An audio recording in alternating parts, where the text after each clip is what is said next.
Assalamualaikum, halo semua. Kali ini aku akan membahas critical discourse analysis atau analisis wacana kritis. Ada dua sumber buku yang aku gunakan yang ditulis oleh Norman Fairclough. Yang pertama, Critical Discourse Analysis dan Language and Power.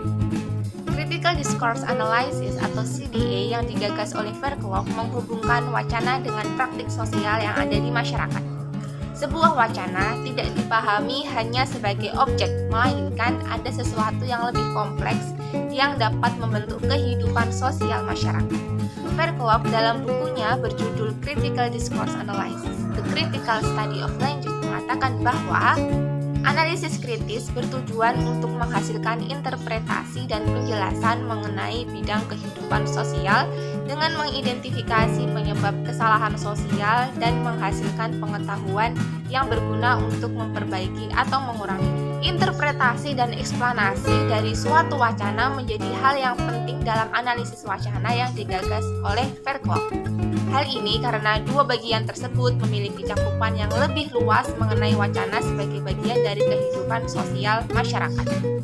CDA tidak hanya dipahami sebagai studi yang menganalisis teks saja, melainkan sebuah studi interdisipliner yang mencoba menghubungkan teks dengan permasalahan sosial lainnya seperti permasalahan politik, ekonomi, sosial, dan budaya.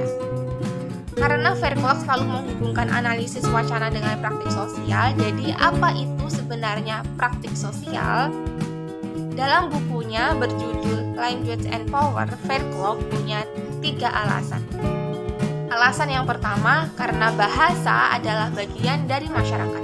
Alasan yang kedua, karena bahasa merupakan proses sosial.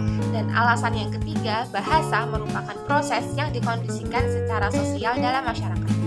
Dan alasan yang ketiga, bahasa merupakan proses yang dikondisikan secara sosial dalam masyarakat.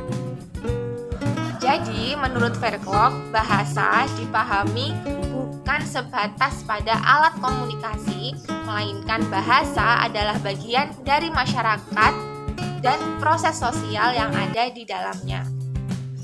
Nah, untuk melakukan analisis wacana kritis, ada 3 tahapan yang harus dilakukan. Gambar ini adalah dimensi wacana dan dimensi analisis wacana yang diusung oleh Fairclough. Tahap pertama yaitu deskripsi, tahap kedua yaitu interpretasi, dan tahap ketiga yaitu eksplanasi. Pada tahap deskripsi menguraikan isi dan melakukan analisis wacana teks secara deskriptif.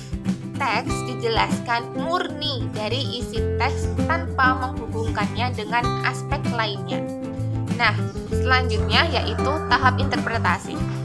Interpretasi berkaitan dengan hubungan antara teks dan praktik wacana. Maksudnya, sebuah teks juga dilihat bagaimana proses produksinya dan juga dilihat seperti apa sumber yang digunakannya, sehingga didapatkan sebuah interpretasi yang menyeluruh. Yang terakhir yaitu eksplanasi. Eksplanasi berkaitan dengan hubungan antara praktik wacana dan konteks sosio-kultural.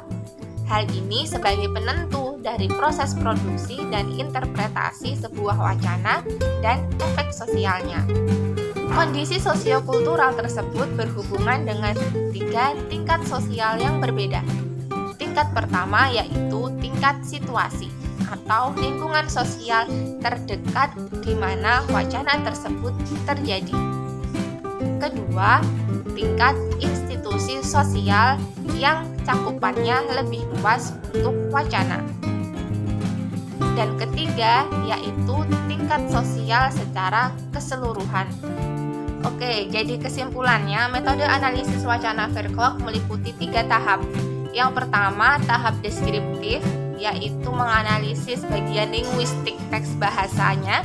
Yang kedua, interpretasi. Interpretasi itu hubungan antara proses diskursif dan teks. Proses diskursif itu meliputi proses produksi dan interpretatif. Dan yang terakhir yaitu eksplanasi atau penjelasan mengenai hubungan antara proses diskursif dan proses sosial. Itu dia yang bisa aku sampaikan mengenai CDA model Fairclough karena aku masih belajar dan masih banyak kekurangannya. Jika ada penjelasan dalam video ini yang salah, Teman-teman bisa beri koreksi di kolom komentar di bawah. Terima kasih, semoga bermanfaat. Wassalamualaikum warahmatullahi wabarakatuh.